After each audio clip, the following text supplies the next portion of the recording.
Dans ce village reculé de Trashigang, dans la ville de Ningxi, les visiteurs sont accueillis de façon traditionnelle tibétaine. La plupart des habitants sont engagés dans le secteur du tourisme et gèrent des hôtels familiaux. Cette activité leur procure un revenu disponible d'environ 3 000 $ par an, soit plus que la moyenne nationale de 2 100 $ des habitants des zones rurales. On a besoin d'une bonne maison, de bons habits et d'un bon revenu également. C'est pourquoi ils ouvrent leurs portes aux hôtels et aux maisons d'hôtes.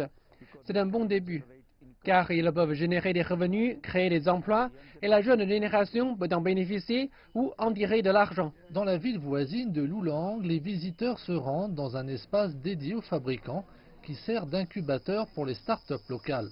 Ce lieu est équipé de la technologie moderne et de l'Internet des objets, ainsi que de l'artisanat tibétain traditionnel.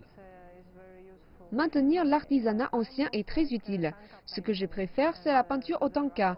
Il y a également des écoles de tanka où toutes les traditions sont conservées.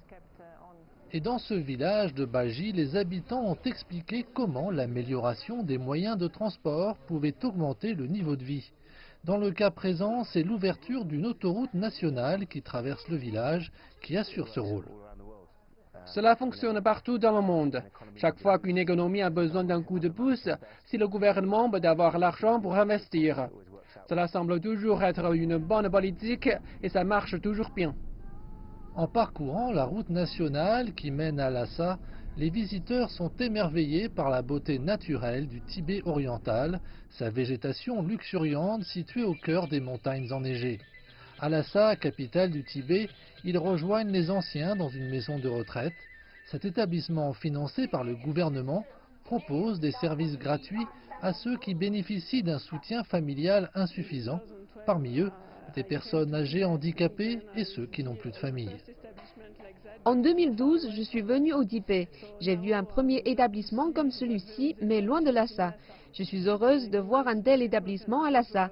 Et je sais que c'est très important car les personnes âgées ne bénéficient pas de soutien suffisant de leur famille. C'est un bel établissement. Ces visiteurs sont également invités à un hôpital tibétain local fondé en 1916. Les praticiens utilisent des techniques de médecine tibétaine traditionnelles telles que l'acupuncture et les bains médicamenteux pour soigner les malades. Le voyage conduit également jusqu'à certains sites historiques et monastères tels que le temple Jokang et le palais du Potala pour une meilleure compréhension de la culture tibétaine. Depuis des décennies, le Tibet encourage une stratégie consistant à inviter des personnes à aller et venir afin de renforcer les échanges et la coopération externe. Parmi les domaines les plus populaires figurent le tourisme, la culture et l'élevage. Grâce à une communication active, la région recherche de nouvelles idées de développement pour la nouvelle ère.